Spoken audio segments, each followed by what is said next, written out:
Feelings. I'm going to talk about feelings today. And no, I'm not going to talk about vulnerability and tell you to be vulnerable around your girlfriend. To be an authentic man, you have to be vulnerable. No, I don't believe that.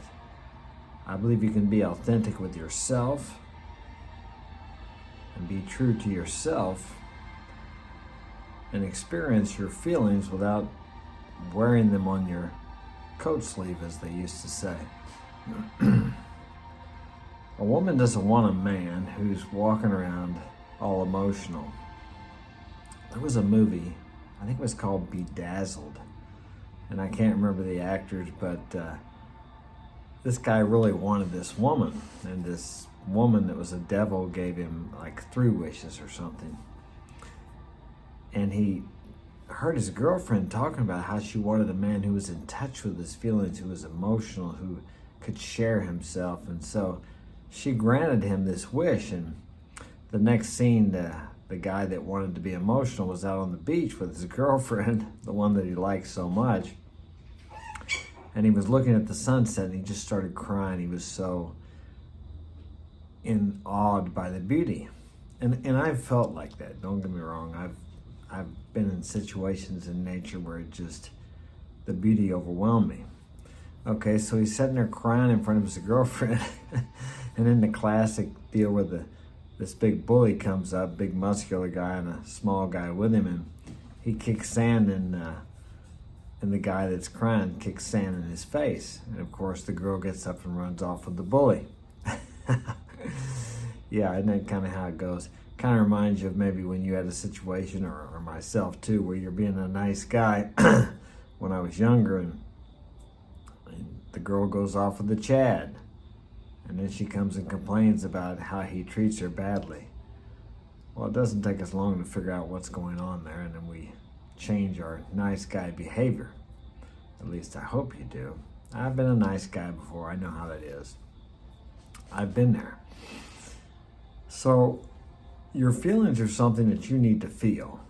You need to feel your feelings, and you need to express them in a healthy way. I, for years, had a problem with anger when I quit drinking. Never had much of a problem with it when I was drinking. I suppose I stuffed it down. But actually, when I quit drinking, I was about 30. I had what might be deemed as a rage. Man, I would get angry. I just wanted to tear something up and destroy something. Now, I was able to, in my 20s, before I quit drinking, I was able to dissipate that, or deal with it, or maybe not deal with it, because I was boxing. I was able to take the anger out and my aggression in the ring and on the punching bag in my workouts. And also I did triathlons. But there eventually comes a time when you're not able to express that in a physical way, maybe, and you actually have to deal with the issues of the anger. I was just dealing with the symptoms of the anger by expressing it through my boxing. But the root cause is what you have to get down to. And I really didn't know what it was. We think that during the day things happen to us and this is what makes us angry.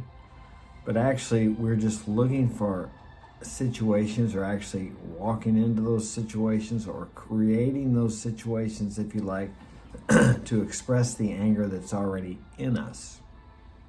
It's not that driver that cuts you off that makes you angry. It's not your wife because you come home and she's in a bad mood that you get angry about, or that she spent too much money, in your opinion. You're already angry. You're just looking for these situations to express that anger. Think about it.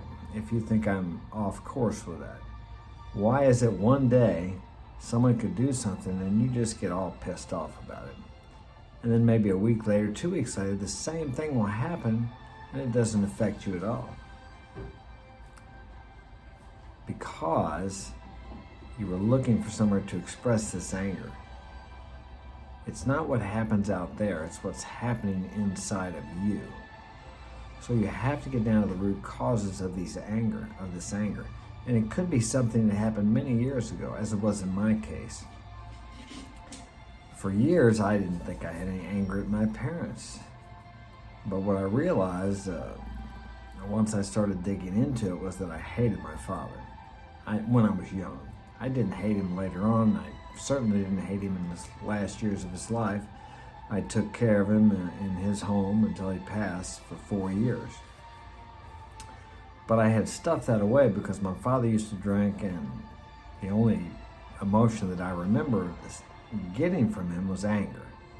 Thus I became angry.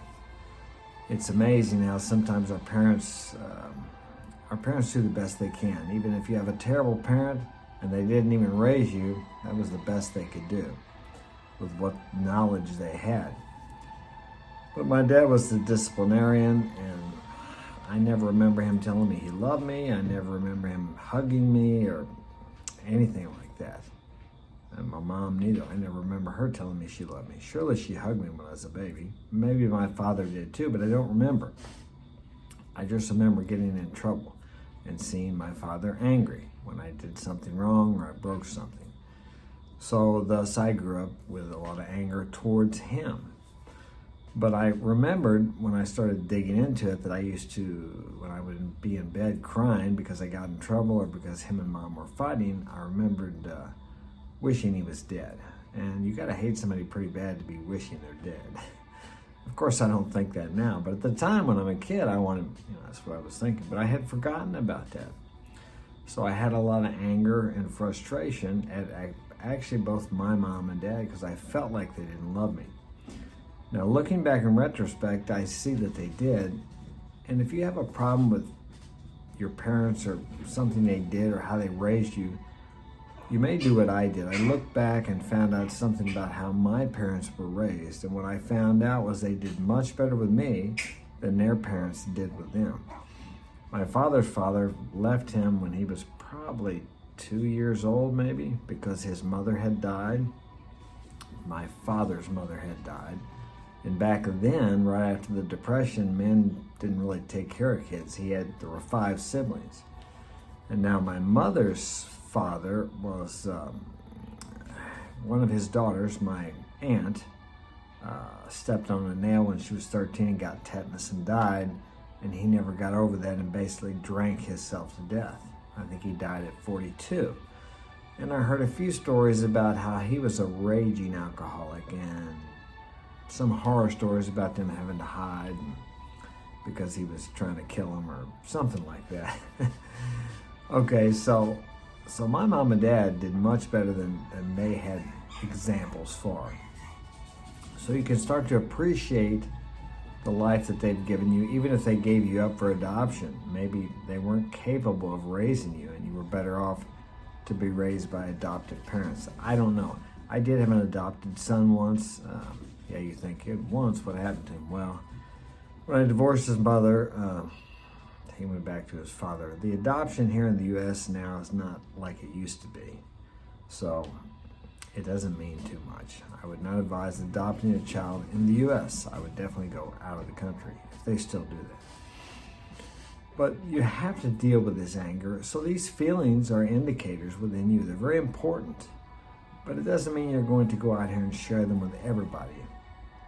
If you have a mentor, someone who you look up to, someone who you can share these feelings with, he can maybe help you get on the right direction to where these feelings are coming from and how you can deal with them.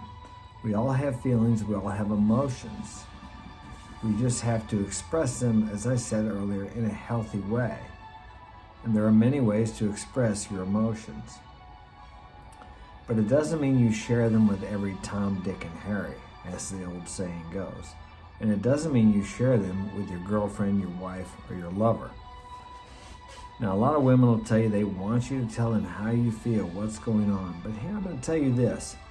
Tell me that, you tell me in the comments, is it selfish if I'm married and I have kids, okay, and I'm supporting the family, right? My family is depending on me. My family looks to me to be the strength of the family, to take care of things that need to be taken care of.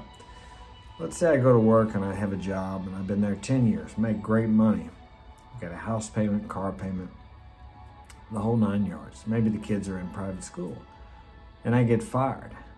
And obviously I'm upset, I'm afraid, I don't know what to do. Maybe I love this job. Maybe I'm close to tears.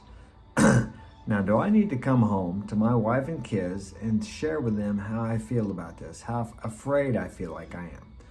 What's that going to do to them? Is that going to make them feel more secure and more stable? Or is that going to put fear and insecurity in them? I guarantee you it's the latter of the two. You don't need to share everything with your wife and your kids. And I'm the father of, I've had 10 kids, counting the adoptive child. I didn't raise them all. I've raised 7 of them, or 8. 8 of them, I think, yeah. It's hard to keep track. So they need you to be strong when you're afraid. They don't need to see that fear. You don't need to share that with your family. Now, I'm not talking about being a rock, a stoic stone, and never showing any emotion. But as a man, you need to be able to control your emotion and express that emotion at the proper time. I've been robbed before. I've had people attempt to rob me before. Was I afraid? Well, I'm fortunate. I don't feel the fear in the moment. I just take action. But there have been times in my life where other things have happened where I've been afraid. Usually it's when you're thinking about something that's going to happen in the future that never happens. Now, you don't need to be sharing that with your wife. And in these situations, as I talk to you about when you're being robbed or attacked or whatever, or protecting your family, and I've had those situations, as I've said, you need to stand up and face your own fear and take care of what needs to be taken care of at the time for your family. You are the man of the family, contrary to what popular Western society tells you. You're the one that's expected to take care of those things. You're the one that's expected to be the rock, to be the mountain in the storm of emotions of your children and your wife. You'll find out that your wife and your children, when it comes to emotions, are very close, I won't say it that way, very similar in emotional natures. Now, I'm not belittling women. I'm just telling you a lot of times I've found that women act like children. Now, for that fact, sometimes men do too. Men still have all their toys. They just get bigger toys, more expensive. Even older men my age still have toys. Hell, I probably got a toy or 2 around here. We like to play. So, in a way, we're all children. It's just that as a man, you need to learn to control that emotions better than your wife or your girlfriend does, and express it at the proper time in the proper place. Okay, that's all I have time for today. I gotta go to work. No, I get to go to work. Share this with a friend of yours if you think it will be of value to them. Have a great day. Take care.